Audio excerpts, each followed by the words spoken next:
किसान वीरों सत श्री अकाल। आज ਅਸੀਂ ਗੱਲ ਕਰਾਂਗੇ ਲੰਪੀ ਸਕਿਨ ਡਿਜ਼ੀਜ਼ ਦੀ। मैं doctor Prahlad Singh Tanwar, associate director कृषि विज्ञान केंद्र बरनाला। किसान वीरों, जो LSD बीमारी हैगी, यह बीमारी एक वायरस जनित रोग है और इस वायरस की जो फैमिली है पॉक्स वायरिडी है और इस वायरस का जो नाम है कैप्री पॉक्स वायरस हैगा। यह बीमारी मुख्य रूप से गाँव उत्ते ही देखी गई है और पूरे पंजाब च नहीं आसपास के स्टेट्स में भी यह बीमारी देखी जा रही है। जिथे तक इस बीमारी की लक्षणों की गल है, पशुओं च फीवर आता है और फीवर भी 106 और 160 डिग्री के आसपास हो जाता है। सुपरफिशियल जो लिंफ नोड हैगे पशुओं के, उन्होंने सोजन आ जाती है और पशु की चमड़ी उत्ते गांठें बन जाती हैं। कई बार पशुओं के पैरों उत्ते भी सोजन आके उत्थे भी गांठें देखी गई हैं। पशु का दूध उत्पादन इस बीमारी से घट जाता है और कई बार पशुओं की मौत भी हो जाती है। इसमें मौत की प्रतिशत जो है वो घट हैगा।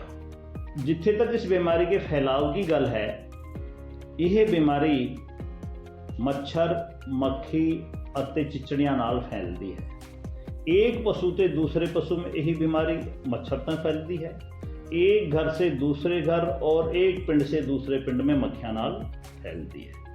इसलिए किसान वीरों, सब तो पहले गल ये हैगी, पशुओं को मच्छर और मक्खियां तो बचाया जाए। मच्छरों तो बचाने के लिए पशुपालक वीर अपना जो पशुओं का सैड है उत्थे मच्छर जाली लगा सकते हैं।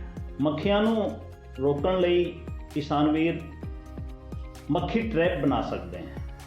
वो किमें बनाया जाऊगा कि 1 लीटर पानी च लगभग 250 ग्राम गुड़, 20 से 30 ml क्लोरोपायरीफॉस दवा जो असी खेती च बरतते हैं, वो घोल बना के जो जूट की बोरी आंदी है उसको उसमें डुबो करके कहीं थोड़ा जो साइड है उसमें कहीं साइड में उसको लगा दें, 2-3 इस तरह के बना दें। मक्खियाँ गुड़ की वजह से उन जो जूट के बोरे हैं उन उत्ते बैठेंगी और दवाई उसमें होने की वजह से वो वहीं मर जाएंगी। तो मक्खियों का कंट्रोल किया जा सकता है। ये फ्लाई जो ट्रैप हैं साइड विच इस तरह से लगाए जाएं कि उत्थे पशुओं की पहुँच नहीं हो, पशु इसको चाट नहीं पाए। इसके अलावा येलो रंग के फ्लाई स्टिकिंग ट्रैप्स भी अवेलेबल हैं, जिन्हों कैटल साइड च लगा सकते हैं। मक्खियाँ उन जो फ्लाई स्टिकिंग ट्रैप हैं उन्होंने चिपक जाऊंगी। ट्रैप्स को खोल के तुसी एक गड्ढे च दबा सकते हैं या किसी इंसेक्टिसाइड के घोल च डुबो करके मक्खियाँ खत्म कर सकते हैं। कि ये वायरस से फैलने वाली बीमारी है और इसका कोई खास इलाज नहीं है। जो पशु लंपी स्किन डिजीज से प्रभावित हैं, उन्होंने साढ़े जानवर हैं उन्होंने तो अलग रखा जाए। फीडिंग है, वाटरिंग है, वो अलग की जाए। जिथे तक वैक्सीन की गल है, जिस डेयरी फार्म पे लंपी स्किन डिजीज नहीं आई है उन्होंने पशुओं का वैक्सीन किया जा सकता है। लेकिन यदि किसी फार्मर के किसी जानवर च लंपी स्किन डिजीज आ गई है तो वह किसान पशुओं विच वैक्सीन ना कराए। बीमारी में विशेष ध्यान रखने की लोड़ हैगी कि पशु की इम्यूनिटी बनी रहे, यानी कि पशु की रोगों से लड़ने की ताकत बनी रहे। इसके लिए किसान वीर गिलोय का उपयोग कर सकते हैं। किसान अपने खेत में या नहरों के आसे पासे गिलोय मिल जाती है और 100 ग्राम प्रति पशु के हिसाब नाल गिलोय का कुतरा करके पट्ठा च हरे चारे च पा के पशु ने असी खिलाते हैं तो पशु की इम्यूनिटी बहुत अच्छी हो जाती है। तो किसान वीर गिलोय का उपयोग कर सकते हैं। जिन्हां पशुओं विच ਇਹ ਬਿਮਾਰੀ ਆ ਗਈ ਹੈ ਉਹਨਾਂ ਨੂੰ 20 ਗ੍ਰਾਮ ਹਲਦੀ ਤੇ 20 ਗ੍ਰਾਮ ਕਾਲੀ ਮਿਰਚ 100 ਗ੍ਰਾਮ ਦੇਸੀ ਘੀ के ਨਾਲ 8 ਦਿਨ ਤੱਕ ਦੇਣ ਤੋਂ ਬਹੁਤ ਅੱਛਾ ਫਾਇਦਾ ਦੇਖਾ ਗਿਆ ਹੈ।